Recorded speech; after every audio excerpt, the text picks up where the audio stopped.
Torah Box présente. Notre histoire, comme au cinéma.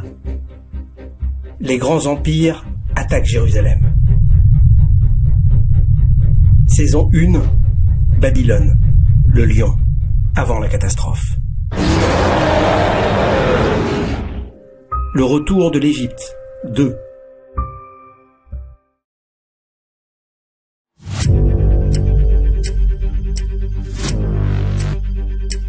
Alors que l'Égypte fonce au secours du royaume de Juda, il va se passer quelque chose qui défie toutes les lois de l'entendement politique et international, si l'on peut s'exprimer ainsi.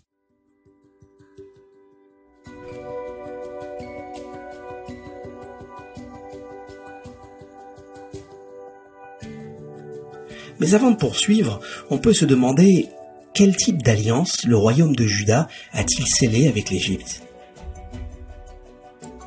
C'est quand même incroyable, non ? Hachem leur a envoyé les 10 plaies.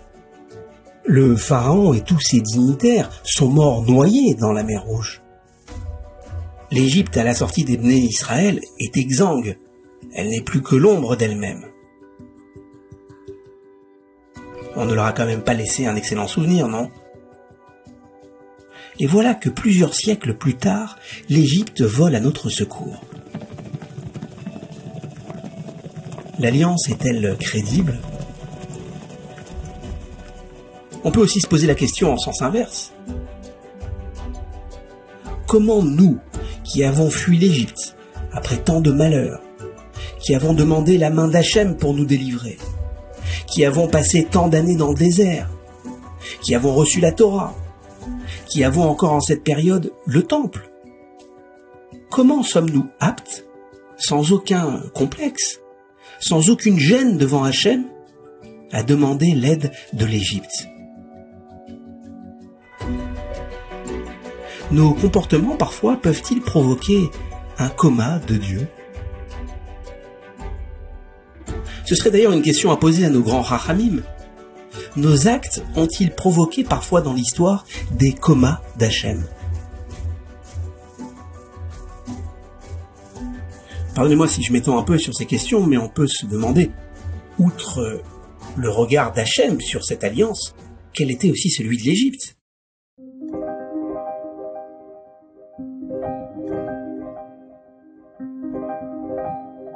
On sait que le Erev Rav comprenait des espions égyptiens partis avec les Bnei Israël. Ils ont assisté à tous les miracles dans le désert. Par la suite, les Égyptiens, quand même nos voisins, ont assisté aux conquêtes militaires du roi David. Ils ont vu l'édification du temple du roi Salomon.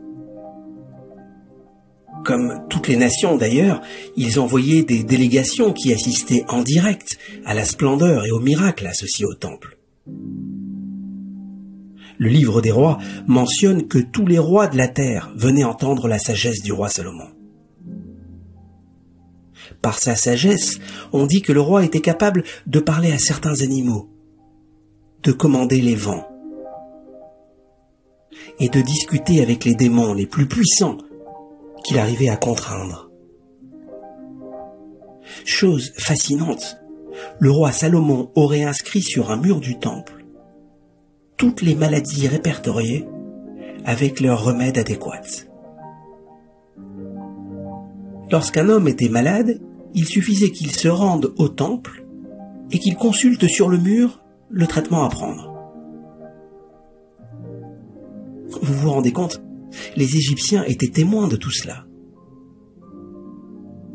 Eux qui nous ont vus dans la boue, tellement diminués et humiliés, ils voyaient désormais les gardiens du temple, impeccables, habillés en blanc, allumer notre candélabre. En cette année moins 587, et même lors de toutes leurs interventions précédentes, les Égyptiens devaient établir un étrange constat. Ils devaient se dire, mais comment se fait-il que ce soit nous, aujourd'hui, avec nos chars et nos soldats, qui venons en aide au royaume de Juda ? Leur Dieu ne les protège-t-il donc plus ? Où est-il passé? Celui qui a retourné notre pays dans tous les sens. Celui qui leur a permis d'avoir un temple et une terre. Où est-il aujourd'hui?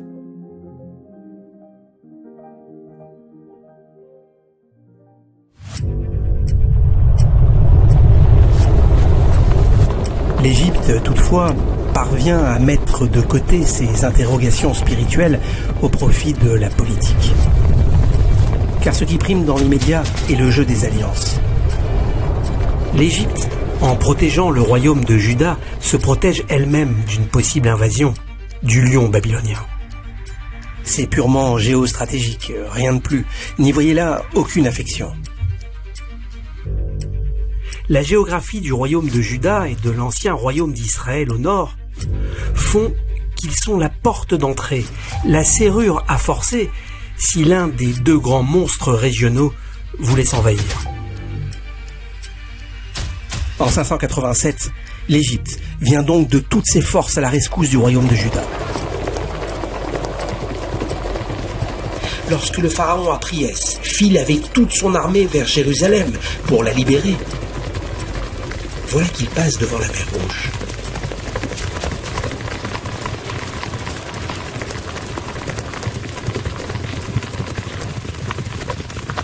Il lève le bras. Les chars et les généraux s'arrêtent.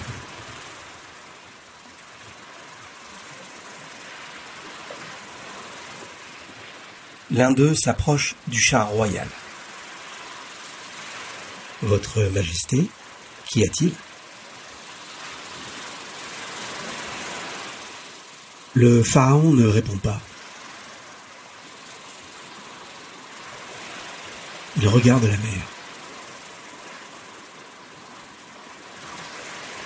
Cela semble lui rappeler quelque chose. N'est-ce pas précisément à cette embouchure que son aïeul a péri, mort, noyé, avec toute son armée?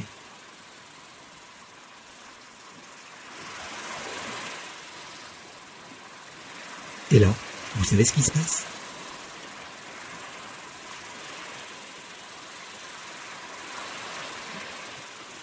Le pharaon, avec toute son armée, décide de faire demi-tour.